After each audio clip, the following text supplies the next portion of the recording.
Hey, it's Colleen. Hi, it's Kate. And it's Megan. And we're the Three Scheme Queens. Join us as we discuss popular hoaxes and give you our comedic take on what is fact and what is fiction. If you have a sense of humor and an open mind, come take this journey with us. We'll tell you what we think, and we'll try to prove it to you.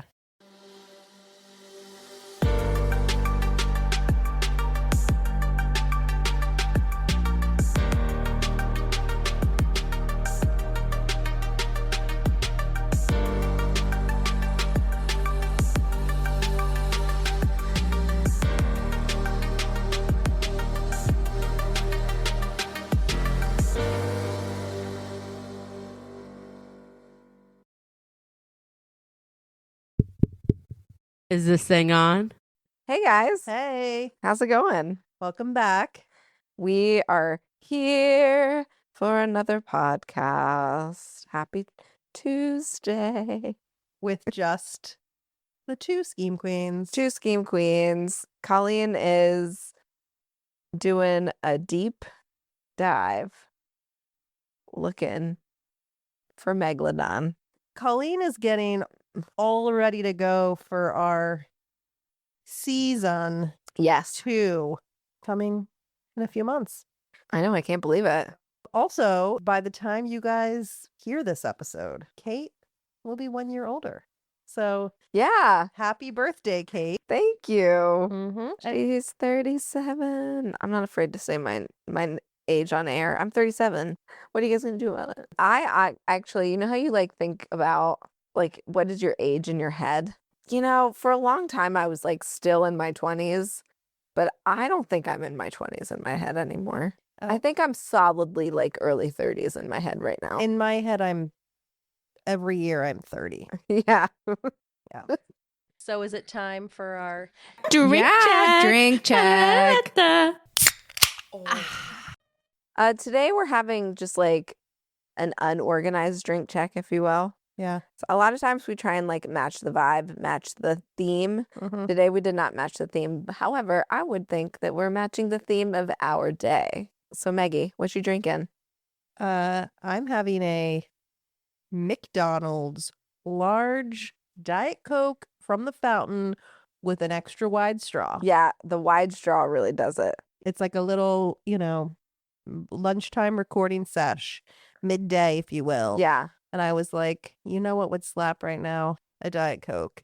And I was almost to your house, so I had to go like 15 minutes out of my way Really? to go. Yeah, I might just stop it at 7-Eleven. Oh yeah. But I didn't want to turn my Okay. car off in case it didn't turn. Like I was like, if my car doesn't start and I have to jump it, I want to be here in your driveway. Oh yeah. I don't want to be. So I wanted to go somewhere with a drive-through.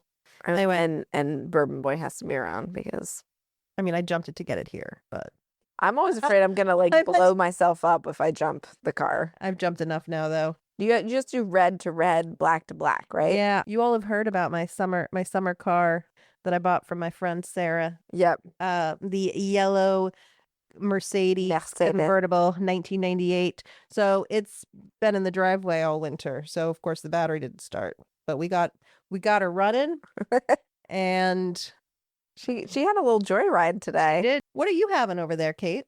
Just like a cup of coffee with some frothed nut pods milk in there, or I guess you should say dairy alternative. I don't know. And a Tay mug that I stole from Mermaid Girl at our Christmas party during the Yankee swap.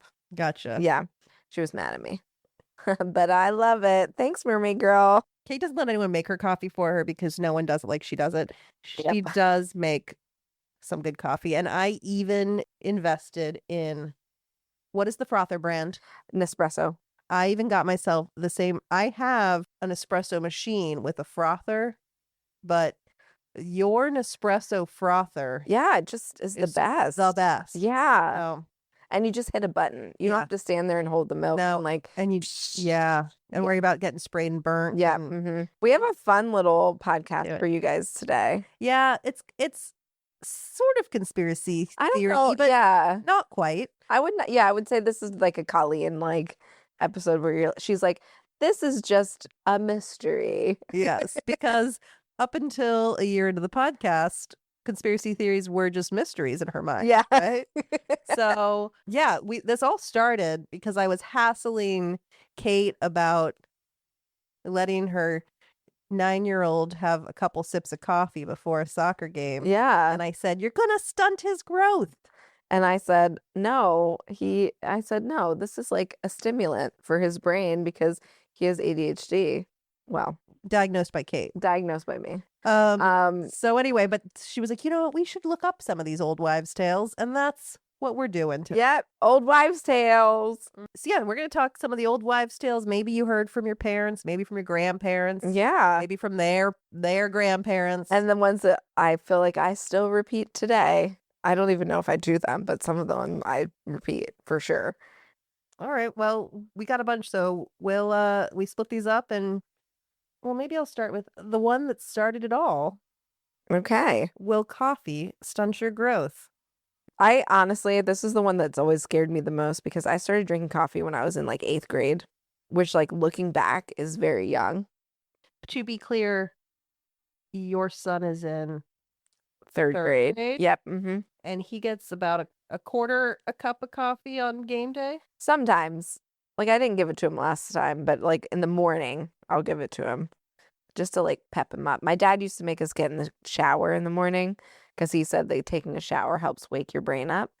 But there you go. That's another old one. We're not doing that one, but I mean, I agree with isn't that. that something with like a dopamine response? I agree with that. I have to, if I know that you're a shower the night before kind of. Yeah.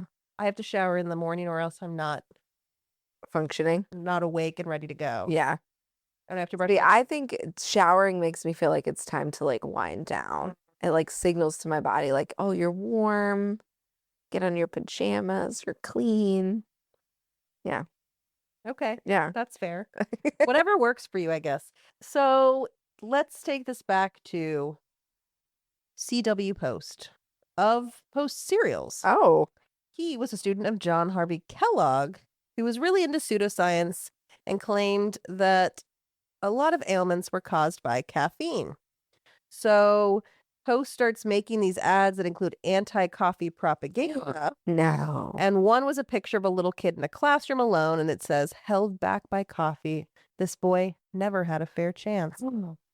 Oh, how the tides have turned. It's kind of dark. Yeah. So this was probably reinforced by very old studies that reported that coffee drinkers had an increased risk of osteoporosis because caffeine increases your body's elimination of calcium. A lack of calcium contributes to osteoporosis. And so, is that stunting your growth? Yeah, ipso facto. Exactly. Yeah. Well, not true. Findings have never been confirmed by any other studies, and the calcium excretion is so minimal it wouldn't actually have any kind of effect. The thought is that those initial studies didn't account for the fact that people who drank more coffee also drank less milk and calcium-containing beverages. The lower overall consumption of calcium is probably what contributed to those findings. So caffeine can impact sleep. It does have appetite suppressant effects, which theoretically could halt our growth. But again, we have no proof of that correlation. I think that we do know that children born to parents on caffeine during pregnancy are smaller. That's why they kind of say limit your caffeine intake to, what do they tell you, like 2 cups of coffee a day or something? When one cup, 200 milligrams. You did not follow that? Okay. I'm not. No. With your first baby, yes. Second baby, you're just trying to survive. Yeah. Second, I had, and Joey she's the tallest one in her class. And she was a chubby baby, so.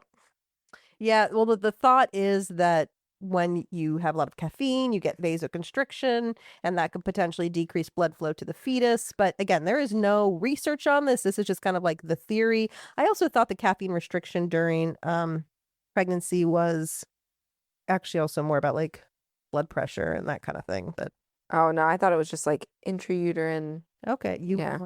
And you know what? I did write the fact down, which you knew from memory. March of Dimes recommends no more than 1.5 cups of coffee or 200 milligrams of caffeine a day. We have other studies that show adults with coffee consumption have health benefits like lower risks of coronary artery disease, diabetes, Alzheimer's, arrhythmia, stroke, Parkinson's, gout. But we don't really have any studies on children.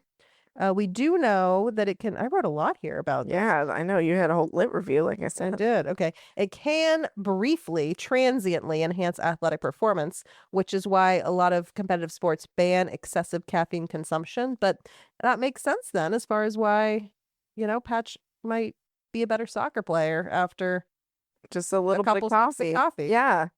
There's a 2020 NIH Lit review found improvement in energy distribution in the central nervous system, improvement in physical performance, elevated short-term arousal and increased motor activity, perception and intelligence in the long term, and improvement in respiratory function, which again, we do use caffeine in patients for this purpose. Like sometimes, babies, especially if babies have apnea, they'll give them caffeine. I don't know that I've seen a lot of benefit, but we have kind of like comatose patients that aren't breathing will sometimes try a little bit of caffeine. That makes sense then that would translate to, improved respiratory function when you're being physically active. This lit review did find some negatives though, like sleep cycle disruption, which could lead to alterations in weight and growth, as well as greater anxiety and depression. There were a lot of critiques for the studies in this review. Like most of them didn't look at the quantity of caffeine. Caffeine has a dose response effect. So since children are smaller in size, it would take less caffeine for them to see the impact. So those symptoms, anxiety, irritability, sleep disturbances, and increased heart rate. To summarize, the American Academy of Pediatrics recommends no caffeine for kids less than 12. Eek. Sorry. But again, we have no proof that there's any detrimental effect. And then no more than 1 cup of coffee from age 12 to 18. So how much coffee were you drinking in the 8th grade? Probably like 1 cup before school. I would drink it. Okay. Again, this goes back to me thinking I have ADHD. What did you put in your coffee when you were in? Splenda and half and half. In college, I think it was Splenda and skim milk. That's still how I drink my coffee. Back in the day when I was drinking half and half of my coffee, I was like, what is this like 1 tablespoon gonna do? Yeah. Well, that's how I feel now too. When I put like fancy creamer in, and I'm like, it's a tablespoon. I'll take the 30 calories. Right. I also like to put a little hazelnut flavoring back in the day, back when I was in high school. Yes, I loved a hazelnut, as evidenced by my coffee right now. But back onto the question about kids, Kate, fear not, because the Canadians have a slightly more lenient recommendation. They say that kids age 4 to 6 can have 45 milligrams of caffeine, which is about a half a cup of coffee. So, yeah. You know what? You're doing okay with the parenting as far as the Canadians go. I mean, listen, the American Academy of Pediatrics also said during COVID that Screen time is like, fine and all this stuff. And now we're having all these issues with the kids. So maybe we don't trust the American Academy of Pediatrics. I feel like that's a bold statement, but maybe I can use my judgment. I actually have zero opinion on the American Academy of Pediatrics, full disclosure. Yeah. Okay. And so then as far as like you keep implying, like I think that the caffeine helped my ADHD. I think it could help, Patch's ADHD. I know there's no study that says it does. Studies have shown that caffeine is not an effective treatment for ADHD in children. It may provide a temporary boost in alertness, but it does not improve their long-term attention to behavior. And we don't really have any long-term studies demonstrating benefit. But frankly, the takeaway is it's not going to stunt your growth. As we say with everything in moderation is fine. Look, again, less than a half a cup of coffee your son is getting. He's enjoying it. Yeah. He's he likes the taste. He likes the taste, which is weird. Yeah. He drinks, also, it's like my coffee too. It's not like sugar loaded. It's not like and one time I got him I think it was like a decaf coffee for his birthday, and it was like birthday cake or something. It was like we were in Williamsburg, and I brought it back for him, and he like took 2 steps and he was like, this is gross. He's also got his hippie mom's weird, he'll be like, this ice cream tastes fake from McDonald's, no thank you. He also lectures his classmates on how bad Lunchables are for him. I think he did it one time. And he also likes salad, so he has he loves salad. Very refined palate for a night. He has an adult sense of taste. That's what I say. In comparison to Joey, who was like, I like chicken nuggets and macaroni and cheese and hot dogs. And what did I make the other day? And she was like, I like this too. Oh, it was a salad, but with croutons. They have to have the croutons. Well, what I liked growing up, I ate yogurt for dinner a lot. I do that to Joey. And I liked a corn dog. I remember we used to have corn dogs at my birthday parties and no one else liked corn dogs. So my mom was making peanut butter and jelly sandwiches. I didn't even like pizza or French fries as a child. And now I'm like, You didn't like pizza or French fries? no, but I'm still a picky eater, but I was like a real picky eater back then. Oh my gosh. I don't think I've ever been a picky eater. But my mom showed me a list that I made her when I was a kid. And I was like, I like all of these things. Fucking Joey. She's me. Okay. Megan, have you ever like walked out of the house with wet hair and someone been like, I can't believe you're leaving the house with wet hair. You're going to catch a cold. I mean, I generally go to work with wet hair I know. every day. And then in the parking lot at work, I pull it up into a bun.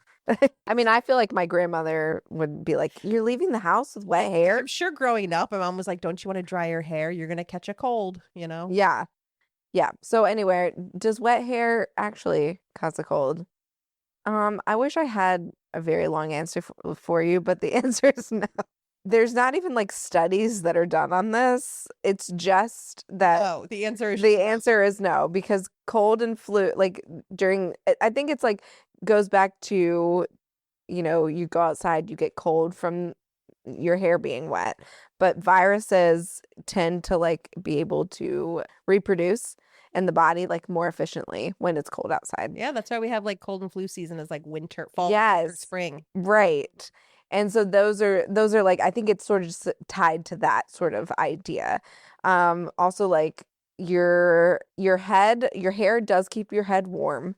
And dry hair will keep your head warm, but it's all that cold still doesn't like let in more viruses during the cold weather seasons.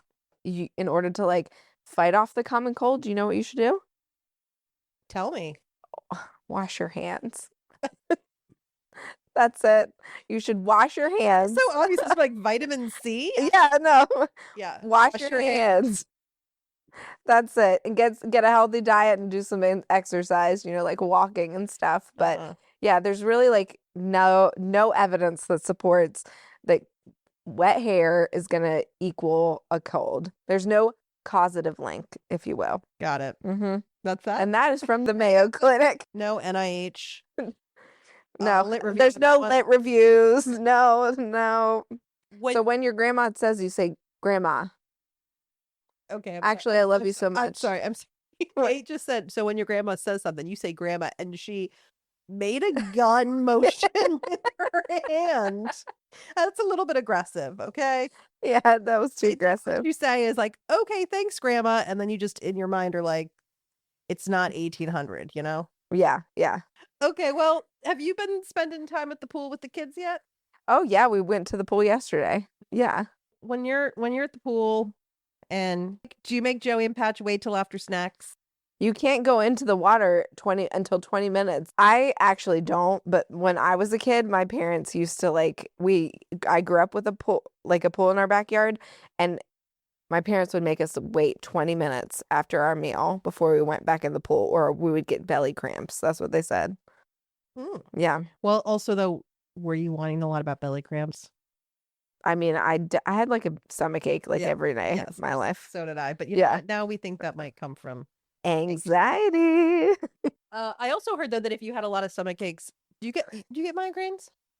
Every now and then. Yeah, I get. I mean, probably a couple times a year. I'm Yeah. like a massive migraine sufferer. But I hear now too that if you have that if you got stomach aches a lot as a child, you're like more prone to have migraines in adulthood. So sometimes they think that it could be like that could be like a childhood migraine.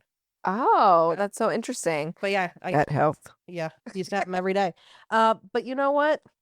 Yeah, we're gonna debunk this one, okay? So the no swimming after eating theory comes from this idea that when you eat, your body diverts blood to your stomach to aid in digestion. And so if you're diverting blood to your stomach, you are diverting blood away from your arms and legs. And really the cramps should not be in your abdomen, but in your arms and legs, which could make it difficult to swim. Oh, that makes sense. But let me take you back to a very recent study in 1961. Very recent. Very recent study. Didn't they always tell you in school, like, we don't want any sources that are more than 10 years old? More than 5. Ooh, is that? So they're saying these. Yeah. Okay. So 1961, they had patients eat a large meal And then when they had like some abdominal distension, they would get an EKG to just see if there was like What? An EKG? yeah, they're looking to see if like there were signs of ischemia related to like the blood being diverted to the gut. Oh my gosh. And shocker, It wasn't. otherwise we'd all be dying. Right. Every time we ate. You eat too much and you have a heart attack. There was a follow-up You study. get angina every time you eat. There was a I follow-up think that's called unstable angina. Yeah. There's a follow-up study in 1962 that looked at a whopping 14 subjects. It had them swim 100 yards freestyle, and it compared their times at various intervals from eating. So a half hour after eating, 1 hour after eating, an hour and a half, 2 hours, 2.5, and 3 hours. Oh my And- gosh, could you imagine not eating for 3 hours while you're doing all that swimming? I'd be so hungry. That didn't even cross my mind. But Kate has to eat every 2 hours. And well, they found that there was no variation in the swim times. So varying your interval from eating did not seem to have an impact on your swim time. The American Red Cross Scientific Advisory Council published a, quote, lit review, which really just looked at that above study and said there's no correlation between eating and drowning or near drowning events. Oh, So, you know what? Eat your PB&J and then jump in the pool. right. Live your life. Yeah. And you guys heard it here first, and summer's coming. Yeah, So now we know. Thank you for that lit review, Megan. of course. Yeah. Okay. So our next one, will hair grow back thicker if you shave it? Oh, listen, I have very fair hair all over, right? Mm-hmm. But I always heard this from people who had like dark hair who were Yeah. like, oh my God, I have, females who were like, oh, I've got like a chin hair or something. Yeah. Would be like, don't shave it. It's just going to come back thick. Right. Now there's all this it's like the thing to shave your face right now as a female. You know, those like you know what I'm talking about? Those yeah. like, that's what they say it's supposed to be for. It's like dead skin. It's Not like, to shave the hair no, off your but face. then I've never done it because it makes me nervous because like, what if I get coarse, fine baby hairs that come back? Yeah, that would be devastating. Yeah. I don't want to be like rubbing cheeks with Bourbon Boy. And he's like, why does your face feel like I'm rubbing a man's You face? guys are going to have like a whisker burn. Yeah. All right. Well, is it true? Well, no. Okay. You hesitated. Well, it doesn't make it grow back thicker, Okay. but it can make it grow back. Well, it just makes it feel coarser, which is why I think that like people think it makes it grow back like more. It makes it grow back darker and coarser, but not more. Like there's not it's not thicker. Why is it darker and coarser? Because of like the blunt edge and like the way it grows back. I don't know. That's what it says. That's what it says. I thought it was about the fact that like, if you look at your hair, Right. like on your head, Right. your long hair, it's thicker at the root and like finer at the tip because it's just, breaks and is Stringy. healthy. Yeah. And so I thought that it's like what's coming directly out of the follicle is probably going to be a little bit thicker, but no. I mean, don't you remember when everybody was like buzzing their head and when we were younger, like boys were like buzzing their head? That was like the way to wear your hair. You remember this? No. Oh, well, I feel like a lot of the kids. Maybe this was a North Carolina fad. Maybe. I don't know. But I feel like a lot of the boys were like buzzing their heads back in the day. And then you would like feel their head and it would feel like so soft. Their hair was like really soft. I could just see like 12-year-old Kate being like, trying to flirt with all the guys in her class, being like, let me feel your head. They loved it. It could be one of those things that I look back and I'm like, did they love it? Just like your teachers loved you so much, they made you sit next to them. Yeah. I just have really good self-esteem. And you pass that on to your daughter. So Both of them, both Patch and Joey.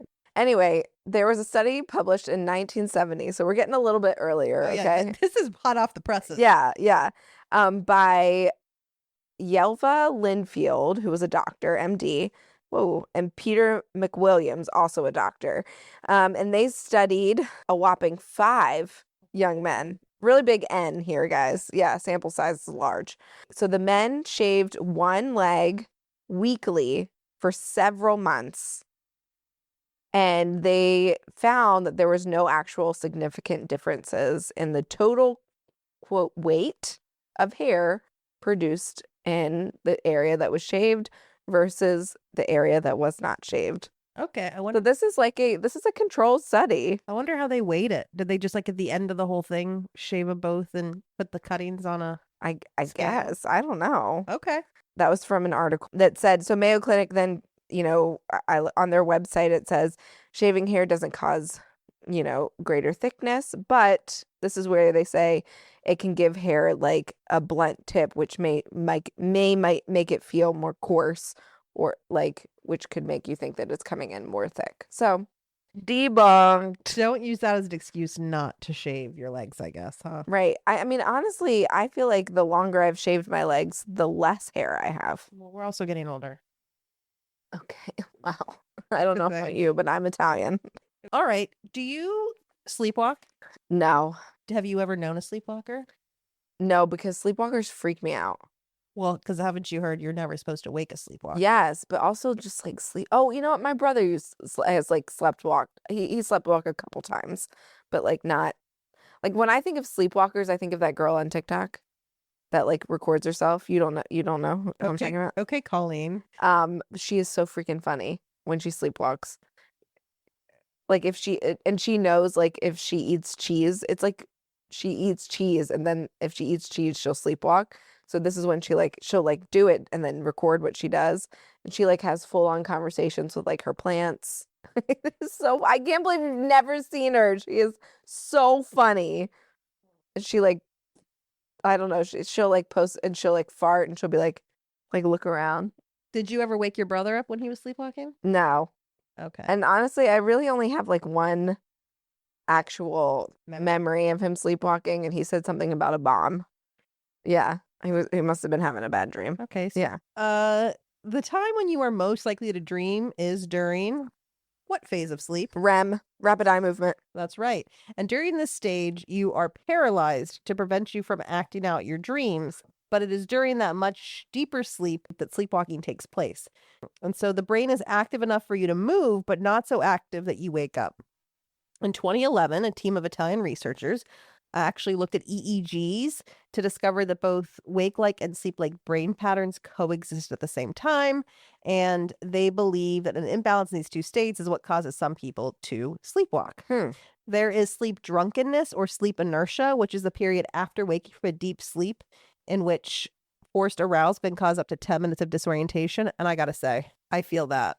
I get called at work and woken up, and I have complete conversations, and then I have to go find the person I talked to and be like, wait, let's recap. What did we talk about? That's like the other day I had a dream. Actually, I don't even know if it was a dream, but I woke up from a dead sleep and I was like, oh my gosh, the kids are screaming. I was like, Bourbon Boy, are the kids screaming? And he like was like, what? And I like woke up. I came out and checked on them, and they were fine. And then went back to bed, and I was like, I must have had a like nightmare or something. But then I went back to sleep, and I forgot that I did that until like later in the day. And I texted Bourbon Boy, and I was like, do you remember this? And he was like, I do. And then I couldn't go back to sleep. It's like why when I wake up, I have to send you and Colleen audio recordings of my dream, because if I don't do it like while I'm still in bed, I will have no recollection. Yeah. Right. So again, getting like abruptly woken up can cause up to 10 minutes of disorientation. And the courts have actually ruled that if you commit a crime while sleepwalking or in sleep inertia, you are not culpable for your actions. I believe that. So It's like temporary insanity, is it not? yeah, well, there's a whole Netflix documentary about a guy who did that. So this is really where this wives' tale about not waking up a sleepwalker stems from. Waking them suddenly is not going to cause them a heart attack or die, but it might just shock them into this state of sleep inertia. So the experts say that you should wake a sleepwalker if they're at risk of harm. Otherwise, just try to guide them back to bed without waking them, which I feel like we always heard that you're just supposed to kind of be like, okay, come on now, go back to bed. Yeah, right.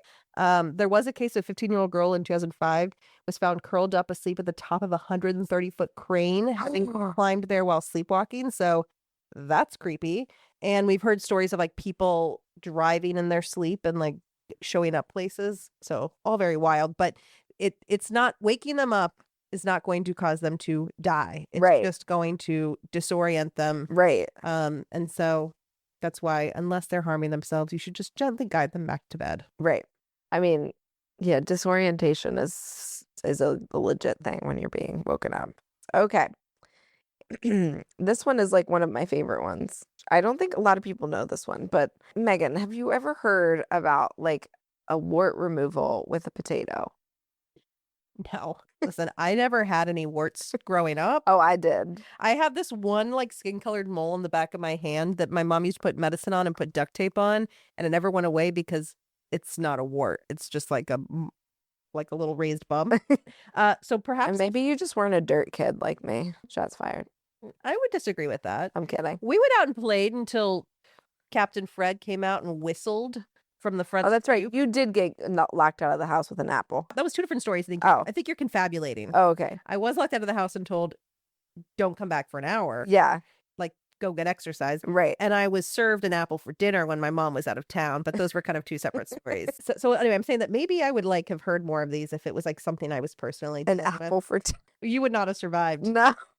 Yes, maybe I do know all these things because I have had to have like multiple warts, probably like 3 warts off of my fingers, and also I had a plantar's wart on my foot Oh. growing up, and that one had to be frozen off too. But anyway, did you know that if you cut a potato in half, rub the potato on the wart, like with the white part, it has to be a white potato on the wart. You No, gotta get all that tater juice all over it. When you say what, you mean no red potato or like no sweet potato? No sweet potatoes, white potatoes, white Okay. meat, Okay. the white meaty potato. You gotta rub it on the wart and make sure all that juice gets on there. And then you bury the halves separately. Okay? Okay. You know what? I was buying this until there was burying of the potatoes involved. Yes. And now this sounds like witchcraft. Yes. It will get rid of the wart. Okay? I don't believe it. And then if you dig up the half of the potato, the wart will have transferred to the potato. I was Spoiler alert, it's a root. I was gonna say, are you gonna suddenly, is your wart infested potato now going to grow more potatoes? Yeah. That kind of grosses me out. And now there's like warty infected potatoes that we're eating. Because did you know potato is the one thing that all the nutrients you need to survive? Yeah. Probably not well, but You survive. can survive. Yeah. Yeah. Potatoes are also like the gift that keeps on giving. You like eat half of one, you bury another half, and it Yes. just keeps growing. I know. Yeah. Honestly, I think the potato is like probably the greatest food of all time. There's so many things you can do with a potato. Are you gonna list them for me? Yeah, I could do. We could do a potato board if you want. Fried potatoes, baked potatoes, Smashed potatoes, smashed potato chips. potatoes gratin.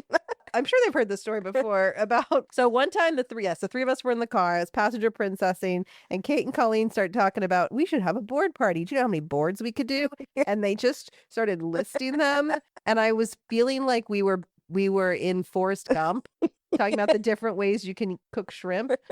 And about 15 minutes, it was fine, but I don't know. It was a long conversation. It went for a while, and then finally I was like car sick, and I just like raged at them. And I was like, I can't talk. What did I say? I don't know. You're like, I cannot talk about the boards. And but it was like after like it was like 10 legitimately, like I was like, oh, we could have a pretzel board. And she was like, oh, we could have a hot chocolate board. And I was like, oh, we could have a pizza board. I don't know, but I felt like I snapped, and later on I was like, I have to apologize for snapping, but like you guys were driving me crazy. I was trying not to vomit, and it was like just listing boards. So anyway, we can have a potato board. We could have a potato board. That would be good.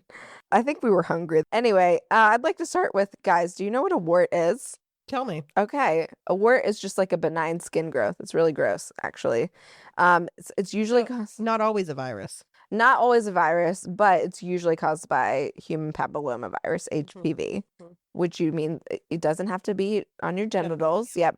It could be anywhere. About 96% of the people on the planet are carriers. So maybe you're a carrier, but you don't have like and it's usually it like manifests on somebody with a weakened immune system. I mean, actually, that would not be. I was sleep apneic until I was 12 years old. You know this, right? Yeah. And then once I got my tonsils taken out, my whole life changed. It was like, I was like, oh my gosh, I'm not sleep deprived anymore. With HPV, you can get it with like any like contact from infected person, soaps, towels, swimming pools. I did do swim team, so probably like, got it from people at the pool. Definitely that's where I got the planner's wart from. And there's really like no way to get rid of it, except for actual treatment from a dermatologist. But this is so funny because there are so many. This is not just, Don't they like have to dig in and get the root out? yeah, you have to like kill it. Yeah, it goes all the way down. It's like underneath. not just superficial, like Well, that's why they freeze them a lot, because you can freeze and then it falls off, and then it usually like turns it black, and then the black part just like falls off. Yeah. It's gross but satisfying. I wonder how many listeners we've lost on I know. on our wart conversation. Sorry, Okay. guys, because there's more. There's like, I really tried to look for like, where did this come from? And it has to be like a word of mouth thing, because this is not coming from anywhere. However, there are a lot of things that apparently people say you can rub on warts and it'll get rid of. You can, like I said, rub your wart on a potato. You can rub your wart on a choice of meat and then bury the meat in the backyard is another one. And then Okay, so just go blow, $20 on a steak. yeah, Rub your foot all over it. it says if you bury the meat and then you dig it up and the meat is gone, then the wart should be gone too. Because some animal has gotten into your raw meat. Yeah, a raccoon was like, oh my goodness, a steak dinner. Also, you can, like people have said, like apple cider vinegar and a Band-Aid, that doesn't work. Apple cider vinegar does have like antimicrobial properties, but it like Cure for everything. yeah. I mean, I do love some ACV, but other people have said like rub a peel of an orange or a banana peel. Some people say like a clear nail polish over. I've heard this one too. Clear nail polish over a wart, because it like suffocates the wart, and then you repeat it every day. That one says that one might work, but there's not like a lot of, there's like no actual because it will suffocate the wart. I kind of thought that's why I was putting duct tape on my hand, like Right. medicine and then duct tape over Right. my hand. Yeah, duct tape is another one. And then another one, rubbing. There's a lot of like rubbing food, like rubbing garlic all over the wart for 2 weeks. I don't know. You'll also scare away the vampires. Yeah. But not the vampires of Mystic Falls. Anyway, I also found this website that I will post to the gram, because these are like wart removal folklore from the Appalachian. And some of these stories are like, these people had multiple, quote, warts all over them. And then one of their parents would like have them go pick up stones from the yard or rocks. And they would rub the stone on the warts. And then like, The warts that were covering their entire body. right. This is what I'm confused about. And then they would leave the bag. They put the stones in a paper bag, and then they would close the paper bag, and they'd put the paper bag by the road. And 3 days later, the warts were gone. But in my mind, I'm thinking, you probably didn't have warts, my friend. It was probably like hand, foot, and mouth. Like chicken pox? Or the chicken pox, yeah. The measles? Right. Like it just seems like when people have a wart, it's usually just like one. It's not like multiple. So there was a lot of these on this website that was like, I had warts all over my hands and feet, and then somebody rubbed a lot of rock rubbing. I don't know why. I don't know, it was rocks. It's like a hot stone massage. There was another one where this girl had warts all over her hand, and then her uncle tied a string with a knot, with like knots, and each knot represented the wart, and then he spit on the knot, like each knot. So like if knot A went to wart A, he would spit on that and rub knot A on wart A, and then down the line, knot B to wart B, spit on it, rubbed and then threw the string in the fire, and then her warts were gone in a few days. I don't know, guys. Who needs medicine? Like, right. It sounds like these are the evidence-based material that we should be using. So, no, that's not true, guys. You can get a Dr. Scholl's, speaking of warts, one time during COVID, I had 2 glasses of wine and found what I thought was a wart on my thumb, panicked, got on Amazon, ordered the Dr. Scholl's frozen wart, and then forgot I did it.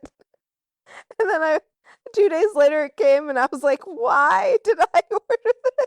I'm sorry. This track, I mean, I know you had a couple glasses of wine, but also this tracks that you and Colleen are both the like queen of panic. And then it was nothing, you know? That's okay, because that's like one time my friend Sarah told me she thought Tanner had some mange on his ear. Yeah. And I like went to the vet for his mange, and she's like, he was at doggy daycare. It looks like he was playing. This is a scab, and she like pulled it off. I was like, okay, $200 for that appointment, you know? Anyway, you guys go to the dermatologist if you have a wart. You could also, I mean, there are like remedies on Amazon to use, but really tried and true. Get you some frozen nitrogen and freeze that wart off. It's instantaneous. And then I have feed a cold, starve a fever. Have you heard that? I have heard of that, and I thought that was true, but I guess we'll see. This is outdated advice. Likely originating from the myth that being cold could cause a cold, which you have debunked. Yep. And that heat was the remedy. And eating particularly warm foods like soup would temporarily raise your body temperature due to the increased metabolic activity of digestion. And so the idea was that if you raise your body temperature, right, it's like how a fever is supposed to help fight off a cold because, again, viruses live better in colder environments. But why? Hold on, I do have a question then. Mm-hmm. Why do we make operating rooms so cold? I thought that was to like keep away the germs. That's true. I do know that's why sometimes it's like you shouldn't really treat a fever because it's like your body, you know? Right. Yes. So because fever is our body's natural response to pathogens, raising the temperature hopefully makes the environment less hospitable for the pathogens. But once you have the flu and you already have a fever, you don't want to exacerbate it. So the original saying was actually feed a cold, stave a fever. Oh, what does stave mean? Hold off. Okay. There are also theories that support anorexia as a defense mechanism. There was a 1979, again, so this is our most current source, 1979, an experiment that infected mice with listeria, and it found that those that didn't eat had a mortality rate of 40%, and those who were force-fed had a mortality rate of 90%. But we have no human studies that have replicated this. What we do know is that antioxidants like carotene and vitamin C and E are essential to target free radicals and keep your immune system strong. We also know that protein is necessary to fight off an infection. There have been a few studies that illustrated that chicken soup has mild anti-inflammatory effects and can help clear nasal drainage and thin mucus. I do love a chicken soup when we're sick. What were you guys talking about the other day in the group chat with our friend Morgan? Well, Morgan was talking about Italian penicillin, and my mom always made us Jewish penicillin, which was basically chicken noodle soup. But that was pretty much what she was saying too. It was like chicken noodle soup with lemon, which I'm making tonight for dinner. In no relation to us being, we're not sick. Yeah, we're not sick. It just sounded really good. Drinking hot tea, which contains antioxidants, can also help hydrate and thin secretions. Bourbon. I think it's all about getting some fluid in also, you know? Yeah, I mean, I just also like these things are just like they're soothing to your body. Like soup when we've got a sore throat, hot tea when you've got it's just like soothing to have. It's like you're treating your symptoms. Yeah, basically. Yeah, I mean, we all know I love a medicine ball. I love some soup. I love some tea. That all feels good for your cough and your throat. And I mean, we always are pushing our patients to eat, right? Right. Like your body needs protein and fuel to recover, to heal. There's also another study a few decades ago where people were randomized to a liquid meal versus a 24-hour fast. And the liquid meal group had a better immune response. So pretty much what it comes down to is like, if you're hungry, you should eat. If you aren't hungry, don't force it. But either way, definitely hydrate. Right. Those were our in-depth. And that's like a thing too, because if you're febrile, you're more likely to become dehydrated. Yes, insensible losses. Yep. That's pretty much it. We had a couple other ones, but nothing that had like a really good. Is it true that if you swallow chewing gum, it will stay in your body for 7 years? False, because while our body can't digest it, we'll just pass it. Just like hair, unless you have a hairball, and Yeah. then it stays in your stomach. I asked Kate if she wanted to research the 5-second rule, but she said she doesn't want to know. So No, we know it's not real, but it's probably not real. she doesn't want to get into it. She No. doesn't want to think about it. I fully support the 5-second rule, unless I'm in the hospital, and anything that touches the floor is immediately a no. Oh yeah. Yeah, You guys let us know if you heard any old wives' wives tales. tales, and maybe we'll have to do a part 2 at some point, Yeah, in season 3 because these were fun. if we're still around. It's really unfortunate that none of these were true, though. Yeah, Our grandmas didn't know anything. I wish at least one of them would have been like a fact. I know. Interesting. Guys, just a reminder, don't forget to check out our Facebook and Instagram pages at 3 Scheme Queens. That's the number 3 Scheme Queens, all one word. We're also on Reddit, same username. If you want to check out our website, go to 3schemequeens.com and you can find links to our social media accounts, our Buzzsprout page, all of our episodes, additional content, our contact page, and our discussion board where you can engage with us and share any updates on the topics that we have discussed. Let us know how we're doing and what you want to hear next. There are also opportunities to financially support us. There are links to buy us a cup of coffee, links to our recently updated merch store, and affiliate links. And as always, if you choose not to financially support us, we appreciate the follows, the downloads, listens, the likes. Kate, what should the people do? Yeah. You know what I want you to do? I want you to take out your phone right now. I want you to pull up 3 people that you think would really love this podcast. And I want you to send this to them via text message or WhatsApp or however you message people on your personal cell phone device. To be clear, Apple is the best. Also, I want you to scroll on down, leave us a 5-star review, share us with your friends and family, share us on your social media, speak with us and interact with us on our social media. And yeah, The 3 Scheme Queens will be back together next week, hopefully. hopefully. With a little Memorial Day special for you. Yeah, Memorial Day. We'll see you next Tuesday, I guess. See you next Tuesday.